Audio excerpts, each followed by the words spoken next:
Eu cumprimento os irmãos mais uma vez com a paz do Senhor. Amém. Amém. Somos gratos a Deus por esta oportunidade de poder falar das grandezas de Deus. Louvo ao Senhor porque todos os anos, pelo menos uma festividade nós estamos aqui. Todos os anos, né? E eu louvo a Deus por isso. Quando a gente volta é sinal que Deus abençoou, né? É sempre bom poder estar com os irmãos. Trago saudações de toda a igreja do Exume. Minha esposa não pôde estar conosco porque nós passamos por uma semana um pouco complicada. Meu filho caçula esteve internado e saiu do hospital na última quarta-feira agora, então ele ainda está se recuperando. Já está bem, graças a Deus, mas está ainda em processo de recuperação. Por este motivo ele não está aqui conosco. Minha esposa também não está me acompanhando nesta manhã. Hein? Quero parabenizar a igreja, o círculo de oração, o grupo de varões. Eu passei ali, dei uma batidinha na barriguinha do irmão. Eu falei, agora eu posso. A minha sumiu, né? Então agora eu posso passar assim e dar uma... Falei, pastor Silvio, que agora eu posso passar assim e dar uma batidinha na barriguinha dos irmãos, porque a minha, graças a Deus, ela desapareceu. E o interessante é que as pessoas perguntam, pastor, está fazendo regime? Não, irmão, eu como e como bem e bebo muita Coca-Cola. Mas a barriga, ela resolveu ir embora e eu louvo a Deus por isso. Amém? Já ouvimos muitas coisas de Deus nesta manhã e ouvimos coisas até que me fez dar risada, irmão. Pastor Silvio dizer que canta, Jesus. Ele canta tão bem, irmão, que eu tive o privilégio de ouvi-lo cantar para a glória de Deus, uma vez só em Oizumi. Num culto de família, cantou toda a família. E ele cantou uma vez só. Ele hoje se escondeu atrás da voz da Camila. Eu falei para ele, não pode, isso não vale, viu? A Camila canta e você vai até, isso não pode, essas coisas não podem. Mas, Jesus vai abençoando. Eu disse, encontrar esse povo eu tenho que dar muita risada, não tem jeito, né? Mas é bênção de Deus, pastor Silvio. E é sempre bom rever os irmãos. Me sinto alegre. Abra sua Bíblia.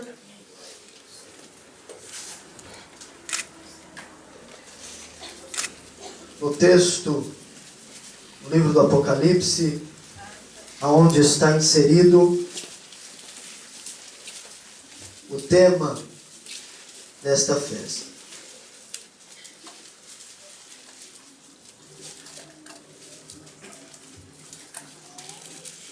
E nós vamos ler mais uma vez, do versículo 8 ao versículo 11. E ao anjo da igreja que está em Esmirna escreve: isto diz o primeiro e o último, que foi morto e reviveu. Eu sei as tuas obras, e tribulação, e pobreza, mas tu és rico, e a blasfêmia dos que se dizem judeus e não são, mas são a sinagoga de Satanás. Nada temas das coisas que hás de padecer. Eis que o diabo lançará alguns de vós na prisão, para que sejais tentados, e tereis uma tribulação de 10 dias. Sê fiel até a morte, e dar-te-ei a coroa da vida. Quem tem ouvidos, ouça o que o Espírito diz às igrejas. O que vencer não receberá o dano da segunda morte. Amém? Já foi orado e não há necessidade de orarmos novamente. Então tome o seu assento. Glória a Deus, aleluia. Santo é. Glória a Deus. Glória a Deus.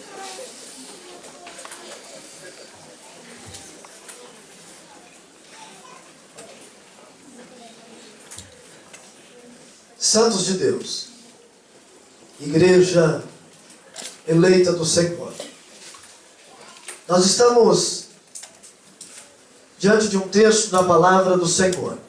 Texto esse que mostra o retrato de uma igreja perseguida. Mostra-nos o retrato de uma igreja que lutou até as últimas consequências, que esteve batalhando pela fé que uma vez lhe foi dada, pela fé que um dia professaram.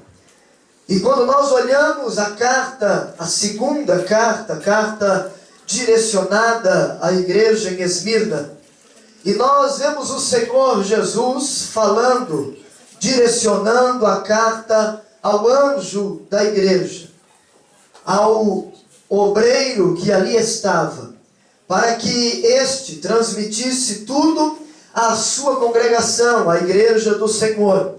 Nós vemos que Deus, que é sabedor de todas as coisas, que nada foge aos seus olhos, que muitas vezes nós achamos que as coisas que acontecem, que estão acontecendo à nossa volta, Deus não está vendo. E às vezes nós achamos isso mesmo, porque muitas vezes abrimos a boca e dizemos: Deus, parece que o Senhor não está vendo tudo o que está acontecendo. Senhor, por que o Senhor não age? Por que o Senhor não faz? Será que o Senhor não está observando estas coisas? Nós olhamos Deus nesta carta, Ele falando ao anjo da igreja, no versículo de número 9, Ele dizendo: eu sei as tuas obras. Amém. E quando nós observamos esta declaração do Senhor, o Senhor dizendo a ele, ao anjo: eu sei as tuas obras. Isso mostra-nos que o Senhor está atento a cada passo que nós damos. Glória a Deus.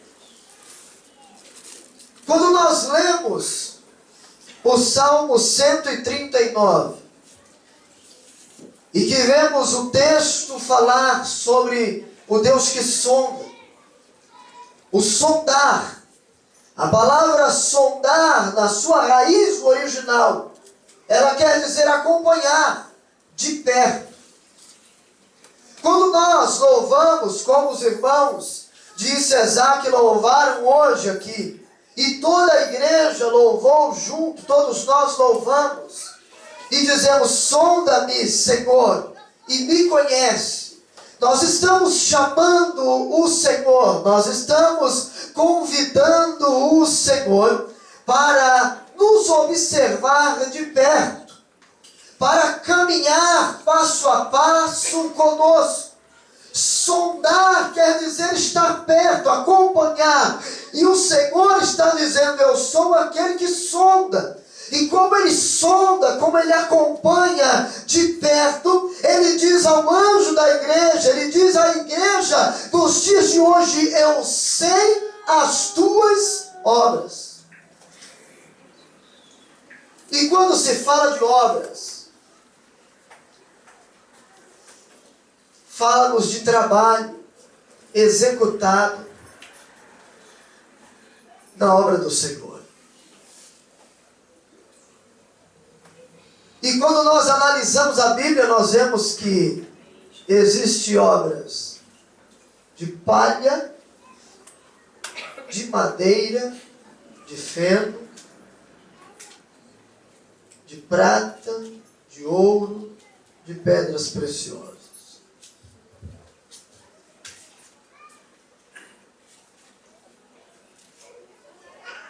O interessante deste conhecer do Senhor, o interessante de nós ouvirmos, vermos, lermos, meditarmos no texto bíblico, porque tem gente que lê o texto e lê a Bíblia como se ela fosse um livro comum, como se estivesse lendo o livro dos mártires, como se estivesse lendo qualquer outro livro. E não atenta para os detalhes da palavra do Senhor. E às vezes passa-nos desapercebido algumas coisas. Eu sei as tuas obras. Então, se nós estamos fazendo para a nossa glória, Ele sabe. Se nós estamos fazendo para propagar o nosso nome, Ele sabe. Se eu trabalho para propagar o nome do Senhor, Ele sabe. Se eu trabalho com o objetivo de que o nome dele seja glorificado, adorado, exaltado, Ele sabe, porque Ele diz: eu sei as tuas obras. Glórias a Deus, aleluia. Neste texto, ele diz: eu sei as tuas obras, as tribulações, a pobreza. E entre parênteses está escrito: mas tu és rico. Sabe por quê, irmãos? A cidade de Esmirna era uma cidade muito poderosa, muito rica. E havia muitos homens naquela cidade, ricos em valores monetários, mas pobres de espírito. Como o Senhor disse à igreja em Laodiceia: tu és rico, mas não sabes que és miserável, pobre, cego e nu.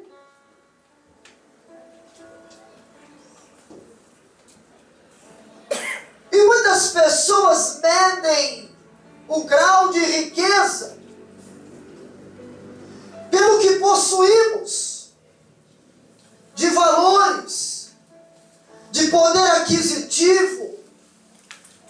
E quando se trata em servo de Deus, em homem de Deus, em mulher de Deus, em igreja do Senhor, quando se trata em trabalho na obra de Deus, não se mede riqueza pela quantidade de dinheiro, não se mede riqueza pelos valores que possuímos. Medimos a riqueza pelo grau de intimidade que temos. O anjo daquela igreja, o pastor daquela igreja, o Senhor está dizendo a sua pobreza, mas Ele diz: mas eu sei que você é rico, porque eu conheço as tuas obras, eu sei como você tem trabalhado, eu tenho visto a tua tribulação, eu tenho acompanhado cada passo teu. E sabe o que é riqueza? Riqueza é saber o tempo certo de gemer, é saber o tempo certo de chorar, é saber o tempo certo de se alegrar, e é saber que ainda que estejamos sofrendo, há um Deus do céu que está olhando as nossas vidas e falarmos como Jó: eu sei que o meu Redentor vive e que por fim Ele se levantará sobre a terra.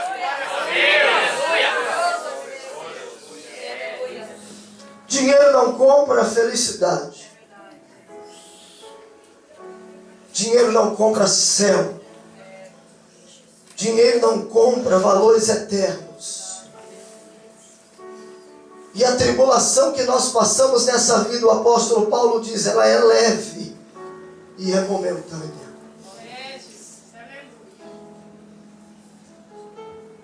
Como ela é leve e ela é momentânea, então eu sei que por mais que esteja doendo, por mais que esteja difícil, por mais que eu diga: Senhor, eu não vou aguentar mais, a palavra do Senhor diz que ela é leve. Então, se ela é leve, por mais que esteja doendo, eu aguento caminhar mais um pouquinho.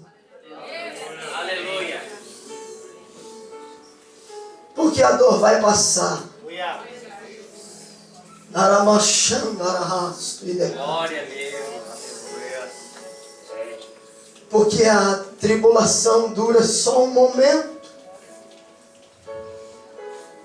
E muitos, no desespero do momento, complicam o futuro.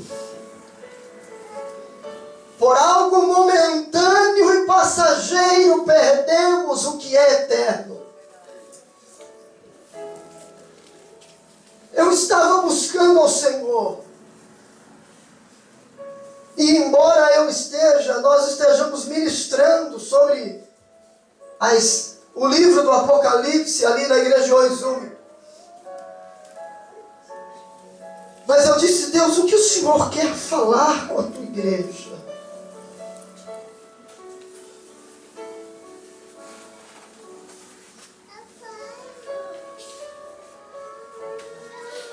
O Senhor está querendo dizer nesta manhã aqui: Glória a Deus. Virão tempos trabalhosos.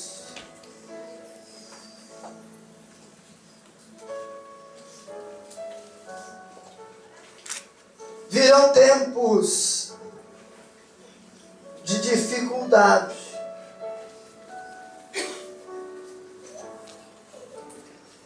Virão tempos em que muitas vezes vocês vão chorar e vão gemer.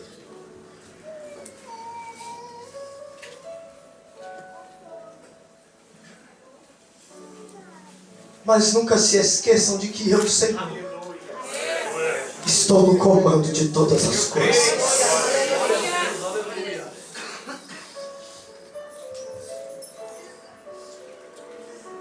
A tribulação que passamos, a Bíblia diz que ela produz em nós algo. Porque nada na vida do servo de Deus acontece por acaso. Nada em nossas vidas acontece por mera coincidência. Tudo o que passamos, existe acima de tudo um propósito eterno. E ela produz algo em nós. E que a Bíblia diz, um peso de glória muito excelente. Glória a Deus.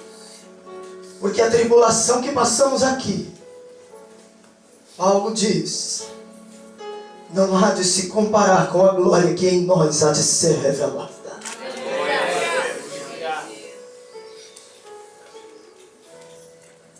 Os tempos eram trabalhosos, eram difíceis. A igreja de Esmirna, a igreja fiel, liderada por um homem chamado Policarpo, que segundo a história eclesiástica escrita por Eusébio, Policarpo foi morto porque não quis adorar o imperador. Muitos cristãos foram mortos na cidade de Esmirna. Esmirna era a igreja da tribulação, a igreja que estava passando pela perseguição, pelo momento de dificuldade.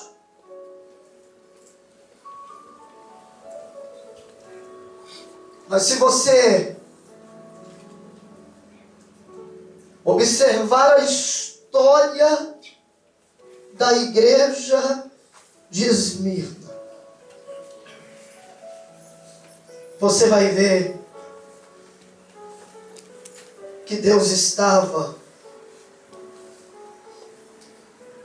com aquele povo.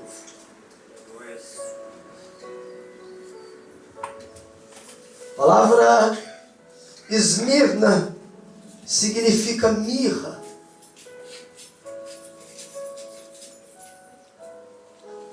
E mirra foi um dos produtos usado para que as mulheres estavam levando para passar no corpo de Jesus. Mirra, quando foram visitar Jesus assim que ele nasceu, levaram para ele ouro, incenso e mirra.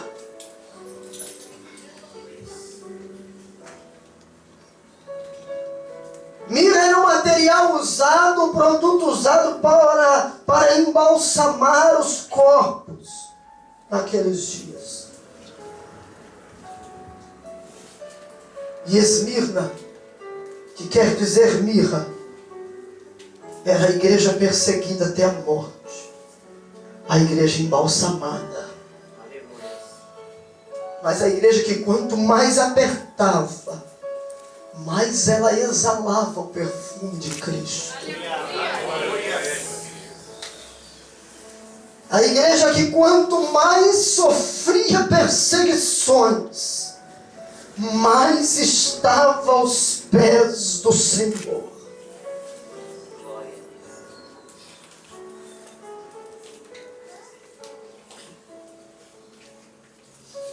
E assim é a igreja do Senhor.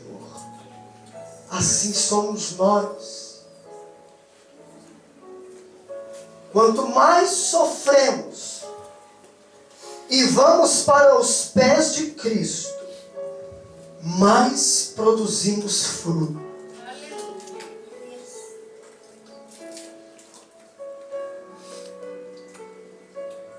Quem veio do Brasil já tomou caldo de cana.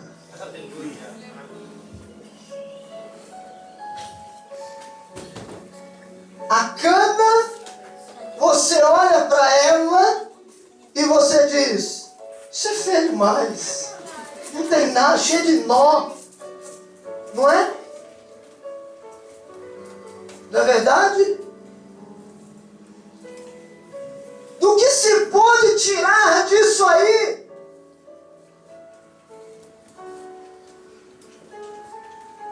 Para que plantaram isso aqui?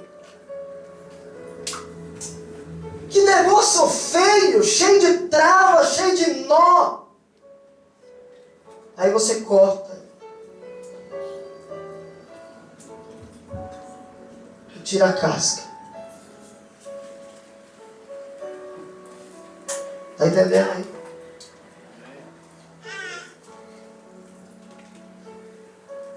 Eu vim hoje aqui como profeta de Deus. Aleluia. Amém. Glória a Deus.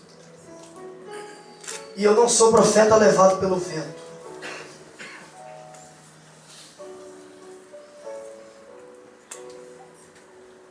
Eu sou profeta que tem compromisso com a palavra do Senhor. Aleluia.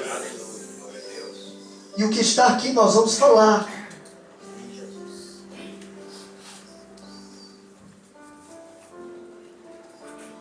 E se tem algo que eu tenho colocado diante de Deus na minha vida, é todas as vezes que eu vou pregar, eu não prego para agradar a igreja. Eu não prego para agradar o pastor. Um dia no Brasil eu fui ministrar, me perguntaram: cadê o esboço da sua mensagem? Eu disse: está aqui, na Bíblia. Não, mas você não faz esboço? Não, eu não faço esboço. Estava começando a estudar, orando, buscando de Deus, não fiz esboço. Mas como você vai pregar? Com a Bíblia. Por quê? O que o Senhor quer que pregue? Eu quero que você pregue aquelas mensagens que levanta até defunto. Eu disse: pronto, é a Bíblia. Ele quer que eu pregue a Bíblia.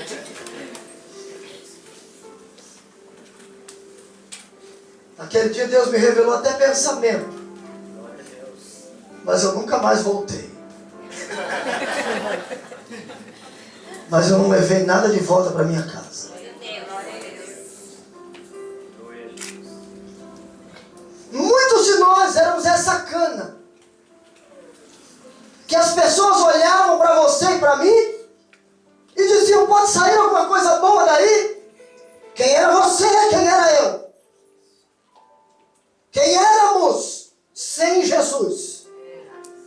Quando estávamos lá no meio da terra, plantados, cheio de nó, casca grossa, alguns até hoje têm a casca grossa.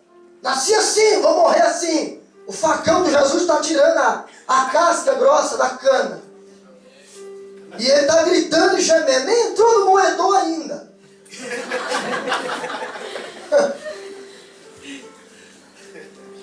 Sou assim, que bom.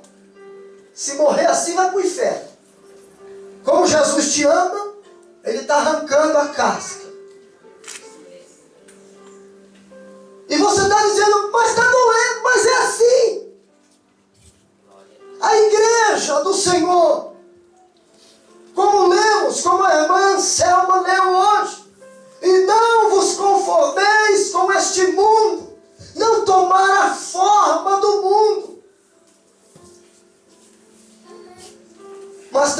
transformai-vos pela renovação do vosso entendimento. A transformação vem pela renovação do entendimento, e a renovação do entendimento, ela vem através da palavra de Deus. E quando eu tenho o meu entendimento renovado e eu passo a entender as coisas do Senhor, como Deus quer que eu ande, então eu passo a provar a boa, agradável e perfeita vontade de Deus. Sem isso, não tem como provarmos o melhor de Deus. Vamos voltar lá para Cana. Cheia de nó. Você olha para ela e diz: tem gente que passa pela Cana quando não tem um conhecimento, irmã José, passa por ela e nem dá trela para ela. Não conhece, não sabe o que é, não sabe o que ela produz, não sabe o seu valor. Era assim com você. E alguns sofrem isso até hoje. Passa. E as pessoas passam como se você não estivesse. Como se você fosse uma cana. Aí Jesus foi lá. Cortou a cana. Tirou a casca. Deixou ela limpa. E você pensa que acabou. Mas aí chega alguém e diz: eu quero tomar um caldo de cana.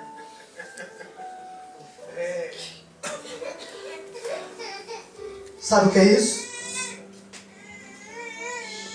É quando as pessoas lá fora olham para você e veem que agora você é uma cana sem casca. Quando a casca sai, as pessoas começam a te observar. As pessoas passam a notar você. Ainda que não de uma forma tão grande, mas você passa a ser observado, passa a ser notado. E quando eles sabem que você pode dar algo a eles, aí eles pedem um caldo de cana. Só que você acabou de tirar, Jesus acabou de tirar a casca. Você ainda não está gerando o caldo que a pessoa quer. Aí Jesus pega você e coloca dentro do moedor.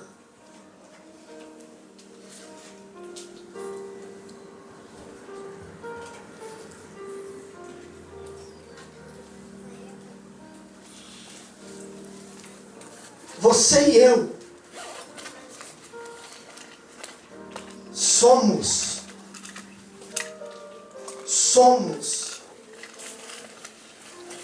semente de sangue que brotou. A igreja de Esmirna tem parte nas nossas vidas. Estamos aqui hoje porque um dia um homem chamado Policarpo morreu para nos dar um exemplo do que é liderança. Estamos aqui hoje e muita gente pensa que é fácil. Mas estes homens que estão na minha retaguarda são a cana que já foi dobrada umas 2, 3 vezes e continua passando dentro do moedor.